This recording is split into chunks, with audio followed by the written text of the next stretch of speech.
Hello ನಮಸ್ಕಾರ, ನೀವು ನೋಡ್ತಾ ಇದ್ದೀರಾ ಇಂಡಿಯಾ ಫಸ್ಟ್. ನಾನು ರಕ್ಷತ್ ಶೆಟ್ಟಿ. ಈಗ ಹೆಡ್ಲೈನ್ಸ್. ಇದು ಅಭಿಮಾನದ ಅತಿರೇಕದ ಆಘಾತ. ಯಶ್ ಹುಟ್ಟುಹಬ್ಬ ಸಂಭ್ರಮಿಸಲು ಹೋಗಿದ್ದ ಮೂವರು ಸಾವನ್ನಪ್ಪಿದ್ರು.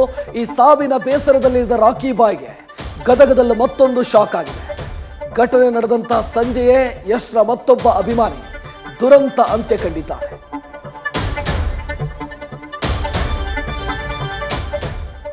ಕನ್ನಡಕ್ಕಾಗಿ ಕೈ ಎತ್ತಿದ್ರೆ ಕಲ್ಪವೃಕ್ಷ ಅನ್ನೋ ಮಾತು ಹಳೇದಾಯ್ತು.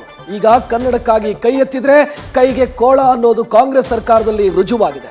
ಇತ್ತ ಗಣರಾಜ್ಯೋತ್ಸವದ ಪೆರೇಡ್ಗೆ ಕರ್ನಾಟಕದಿಂದ ಕಳುಹಿಸಲಾದಂತ ಟ್ಯಾಬ್ಲೋವನ್ನ ಕೇಂದ್ರ ಸರ್ಕಾರ ತಿರಸ್ಕರಿಸಿದೆ.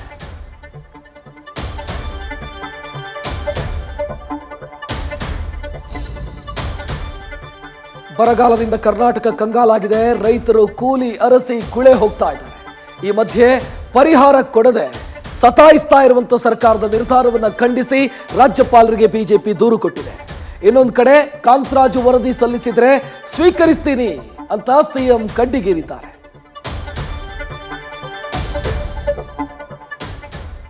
ಬಳ್ಳಗೆರೆಯ ಈ ಜೋಡಿಯ ಪ್ರೀತಿ 8 ವರ್ಷದ ಹರೆಯ.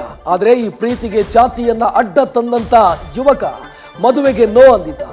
ಲವ್ ಸೆಕ್ಸ್ ಧೋಕಾ ಆದ ಬಳಿಕ ಹುಡುಗನ ಮನೆಯ ಮುಂದೆ ರಾತ್ರಿ ಇಡೀ ಧರಣಿ ಕೂತರೂ ಕೂಡ ನ್ಯಾಯ ಸಿಕ್ಕಿಲ್ಲ. ಬದಲಾಗಿ ಏಟು ತಿಂದು ಆಸ್ಪತ್ರೆ ಸೇರಿದ್ದಾಳೆ ಯುವತಿ.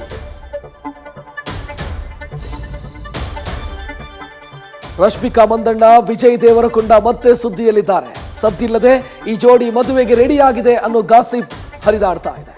ಫೆಬ್ರವರಿ 2ನೇ ವಾರ ನಿಶ್ಚಿತಾರ್ಥದ ಬಗ್ಗೆ ಎಲ್ಲೆಡೆ ಗುಲ್ಲೆದಿದೆ. ಇದಕ್ಕೆ ಹೊಸ ಫೋಟೋ ಹಾಕಿದ ರಶ್ಮಿಕಾ ಕುತೂಹಲ ಹೆಚ್ಚಿಸಿದ್ದಾರೆ.